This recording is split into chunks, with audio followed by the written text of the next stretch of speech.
Olá, seja bem-vindo ao Visor Podcast, um espaço totalmente dedicado a discutir sobre as principais tecnologias em computação em nuvem, segurança, banco de dados, inteligência artificial, gestão de identidade e tantos outros temas serão discutidos aqui. Quer compreender como essas e outras tecnologias em cloud podem revolucionar o seu negócio? Entre em contato pelo site visor.com. O link encontra-se na descrição desse episódio, no seu agregador de podcast favorito ou nas redes sociais. Esse conteúdo conta com o apoio da AWS, a Amazon Web Services. Eu sou Vinícius Perrot e seja bem-vindo ao Visor Podcast.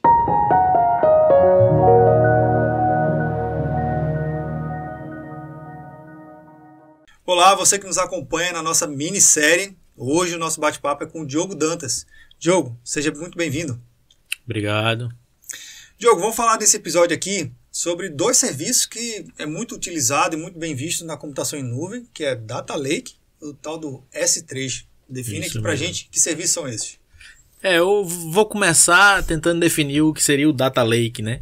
Para definir o que é o Data Lake, eu vou fazer uma pequena comparação com o Data Warehouse, que é o que os DBAs e o pessoal de Analytics está mais acostumado. O Data Warehouse, você armazena dados estruturados. Já no Data Lake, não. Você armazena dados vindo de diferentes fontes de dados e o dado pode ser estruturado ou não estruturado. Tanto faz. Já o S3 é um serviço da Amazon chamado Amazon Simple Storage Service, na verdade, que é basicamente um serviço de armazenamento de objetos. E hoje é o maior e mais performático serviço de armazenamento de objetos que a gente tem no mercado, né? E ele serve tanto para guardar dados estruturados como dados não estruturados. Não necessariamente para um Data Lake, mas funciona perfeitamente para o Data Lake, né? O S3, o serviço do S3 foi construído desde o início para melhor custo-benefício, que é você, ao invés de você armazenar os seus dados diretamente nas suas instâncias, nas suas máquinas virtuais, tem um serviço específico para armazenamento de dados, que seja muito mais escalável, seguro e com um custo mais em conta, né? E o que é interessante de você fazer, formar o seu Data Lake com o S3 é que todas as features, todas as funcionalidades que você tem no S3 você pode trazer para o seu Data Lake. Funcionalidade de controle de acesso, gerenciamento de objetos, auditoria, ciclo de vida de objetos, controle de custo, etc. Né?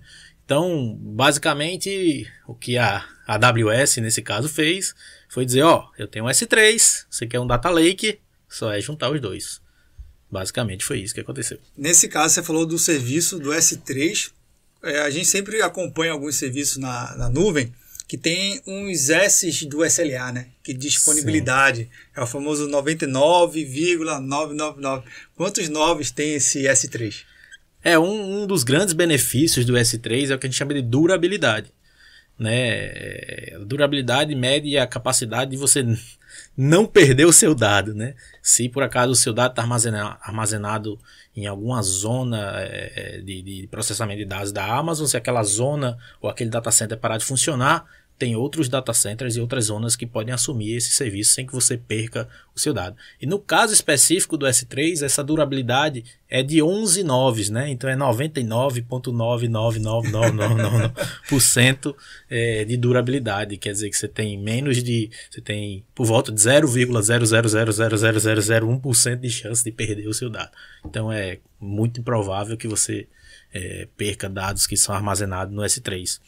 Mas, além dessa questão da durabilidade, o S3 é uma ferramenta muito segura, porque tem várias formas de você controlar o acesso ao S3, né? Além disso, tem uma escalabilidade enorme, quase sem limite, né? Pelo menos para nós meros mortais aqui, é uma escalabilidade sob demanda. O que você precisar, ele vai conseguir armazenar, e o que você precisar de consultar e extrair esses arquivos de dentro do S3, você vai conseguir.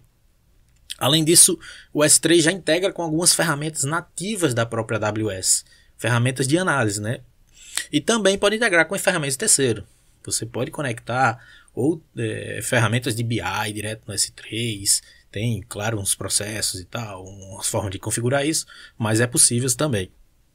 E você também consegue uma flexibilidade de configuração em nível de objeto.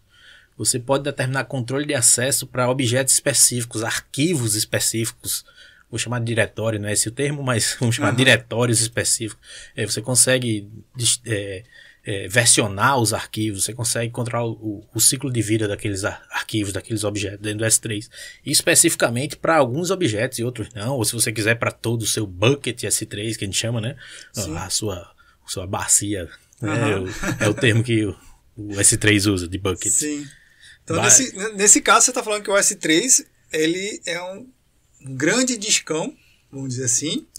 Na verdade, muito mais do que isso, né? A gente está miniaturizando. Vamos chamar assim, né? Mas só para ficar mais didático aqui no nosso episódio. Ele é um grande disco e nele com essa característica, além da durabilidade e resistência, de ter a salvaguarda dos dados, pela quantidade de 11 noves aí que você falou, e pela forma de aplicar serviços e features de segurança, né? Que você falou, controle, acesso, versionamento. Nossa, esse é um super discão. Exatamente. E que é ideal para um data lake, né? Porque no S3 você consegue seguir todas as etapas de formação de um data lake, desde a ingestão dos dados, armazenamento dos dados em grande escala, passando pela catalogação e indexação desses dados e conexão com as ferramentas de BI, de Analytics, de computação de alta performance e de machine learning, que é um assunto que a gente tem tratado bastante aqui nos últimos podcasts, né? Exatamente. Então a gente pode olhar que o S3 ele agrega muito serviço, muito além de simplesmente vai lá, armazena um disco e está tudo certo. Sim, não, com certeza. O arquiteto ele tem que olhar o S3 como uma solução que vai potencializar serviços de infraestrutura, serviços de análise de dados, serviços de banco de dados, como você citou, o próprio Data Lake. De Big Data também. Big Data, dados estruturados e não estruturados. Nossa, realmente é um discão. E interessante, a própria AWS disponibiliza algumas ferramentas. Por exemplo, tem uma ferramenta chamada AWS Glue, que é uma ferramenta de ETL completa, né? Você consegue extrair os dados, transformar os dados e carregar os dados no seu Data Lake, né? Tornando possível você conseguir pesquisar e fazer consulta nesses dados diretamente no S3. E você pode usar outras ferramentas, mas existe uma ferramenta também na Amazon para esse tipo de consulta, chamada Tina, que você consegue fazer consultas SQL diretamente em arquivos não estruturados dentro do S3 e arquivos e objetos estruturados também. Então você já conhece a linguagem de queries, né, do SQL.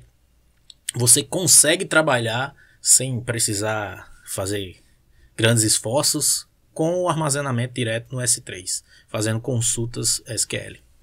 Legal, Gustavo, eu sei que a gente tem muito tempo para falar de Data Lake e de S3, mas muitos insights acabou rolando aqui, a gente vai deixar para o próximo episódio. Queria agradecer a sua participação e até a próxima.